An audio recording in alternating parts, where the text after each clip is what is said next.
Le monde entier est soumis à la puissance du malin. 1 Jean 5, 19. Il y a une hiérarchie spirituelle qui, avant que ce monde fût, s'est révoltée contre l'égalité du Fils avec le Père sur le trône. Et bien qu'elle ait été précipitée hors du ciel, et malgré le jugement éternel qui suivit, elle a été dans une révolte active et dans l'antagonisme contre ce dessein éternel durant tous les âges. Satan s'est emparé d'un certain pouvoir juridique sur cette terre et sur la race en Adam, par le consentement de ce premier Adam, par lequel le dessein de Dieu aurait dû s'accomplir ici-bas. C'est ainsi que Paul dit aux membres du corps de Christ, le dernier Adam, que ce n'est pas contre la chair et le sang que nous avons à combattre, mais contre les dominations, contre les puissances, contre les princes de ce monde de ténèbres, contre les esprits mauvais qui sont dans les régions célestes. Éphésiens 6, 12. Combien de choses sont contenues dans cette seule phrase, ce monde de ténèbres? Combien les Écritures nous en parlent? Il est toujours nécessaire et fondamental d'avoir les yeux ouverts pour en être émancipés, pour leur ouvrir les yeux afin qu'ils passent des ténèbres à la lumière et de la puissance de Satan à Dieu, et qu'ils obtiennent par la foi en moi la rémission des péchés et leur part d'héritage avec ceux qui ont été sanctifiés. Acte 26, 18. La cause de toutes ces ténèbres nous est dite être les esprits mauvais qui sont dans les régions célestes.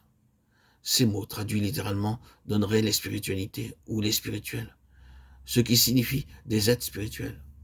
Mauvais, ici, ne signifie pas simplement une méchanceté ou un mal inné, mais une malignité perfide, funeste. Dans les régions célestes, ces mots signifient un domaine habité, au-delà de notre monde terrestre, qui n'est pas limité à des localités géographiques et terrestres, un domaine qui enveloppe la terre et la résidence humaine. Les princes de ce monde, ce sont des armées spirituelles malignes qui dirigent et gouvernent le monde.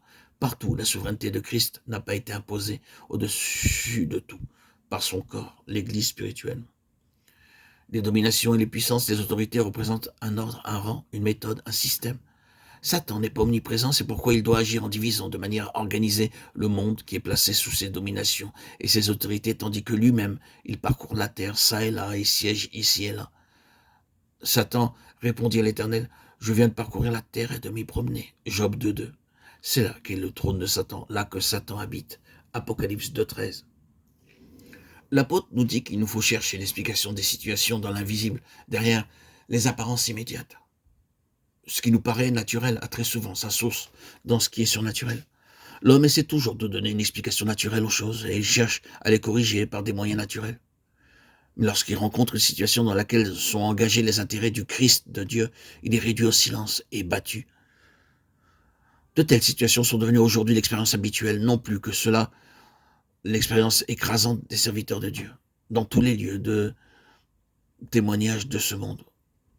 Nous n'avons pas l'intention de traiter cette question dans ses détails, mais nous relevons le fait, pour rappeler particulièrement aux enfants de Dieu que dans plus de domaines que ceux de l'activité chrétienne, les choses qui se voient ne proviennent pas de choses visibles, Hébreux 11.3, mais que des multitudes de choses qui, dans notre vie quotidienne, sont hostiles aux intérêts spirituels, doivent trouver leur explication derrière la scène.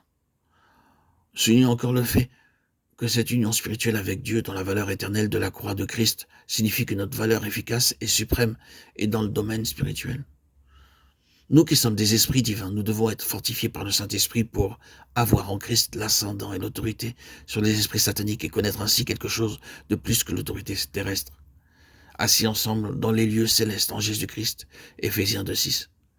Quant à notre esprit, nous devons apprendre à régner dans ce plus grand royaume des cieux, dont le royaume terrestre du millénium n'est qu'une représentation terrestre. Affirmons-le encore. Toutes les actions de Dieu dans notre esprit sont dirigées vers une union spirituelle corporative avec Christ, union par laquelle le pouvoir de sa victoire, de sa souveraineté sera établi parmi et sur les dominations et les puissances, dont l'autorité sera paralysée et finalement détruite.